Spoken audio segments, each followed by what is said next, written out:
পবিত্র রমজান শুরু হতেই দেশের ঘরে ঘরে, মসজিদের বারান্দায়, অফিসের আড্ডায় একটি প্রশ্ন সবচেয়ে বেশি উচ্চারিত হয়। সবার মনেই ঘুরতে থাকে, তারাবির নামাজ না পড়লে কি দিনের রোজা কবুল হবে কিনা। এ বিষয়ে অনেকেই দ্বিধায় থাকেন, তারাবি ছাড়া রোজা অপূর্ণ। আবার কেউ ভাবেন শুধু রোজা রাখলেই সব দায়িত্ব শেষ। এই বিভ্রান্তির অবসান আসলে কোথায়? শরীয়তের সুস্পষ্ট বিধান অনুযায়ী রোজা এবং তারাবি দুটি আলাদা ইবাদত। রোজা মূলত ইসলামের 5টি স্তম্ভের একটি। মহান আল্লাহ তাআলা কোরআন শরীফেই ঘোষণা করেছেন বান্দাদের ওপর রোজা ফরজের বিষয়টি, যেন মানুষ তাকওয়া অর্জন করতে পারে। এমনটি সূরা আল বাকারার 183 নম্বর আয়াতে বর্ণিত আছে। পবিত্র রমজান মাসে রোজা রাখার মাধ্যমে প্রাপ্তবয়স্ক, সুস্থ, সক্ষম প্রত্যেক মুসলমানের জন্য সুবহে সাদিক থেকে সূর্যাস্ত পর্যন্ত পানাহার ও যৌনাচার থেকে বিরত থাকা ফরজ।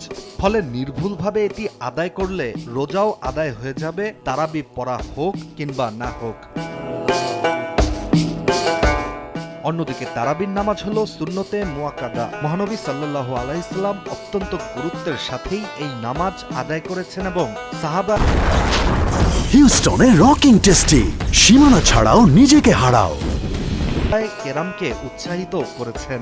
একদিকে আল্লাহ তাআলা রমজানের রোজা ফরজ করেছেন, আর অন্যদিকে নবীজি সাল্লাল্লাহু আলাইহি সাল্লাম রাতে দাঁড়িয়ে ইবাদত করাকে সুন্নত করেছেন। এ বিষয়ে সহিহ বুখারী হাদিসে বর্ণিত আছে, কেউ যদি ঈমানের সাথে সওয়াব লাভের উদ্দেশ্যে রমজান মাসে তারাবির নামাজে দাঁড়ায়, তাহলে ওই ব্যক্তির পূর্ববর্তী গুনাহসমূহ মাফ করে দেয়া হবে। কিন্তু বিনা কারণে তারাবি ছেড়ে দেওয়াও গর্হিত কাজ হিসেবে গণ্য। মূলত তারাবির নামাজ রমজানের একটি বিশেষ নিদর্শন। ফলে অসুস্থতা, সফর কিংবা বিশেষ কারণ ছাড়া সামর্থ্য থাকা সত্ত্বেও অলসতার কারণে তারাবির নামাজ ছেড়ে দেয়া তাকওয়ার ঘাটতি ইঙ্গিত দেয়। কারণ রমজান কেবল ক্ষুধা সহ্য করার নাম নয়, এটি আমলনামা ভারী করার একটি সুবর্ণ সুযোগ।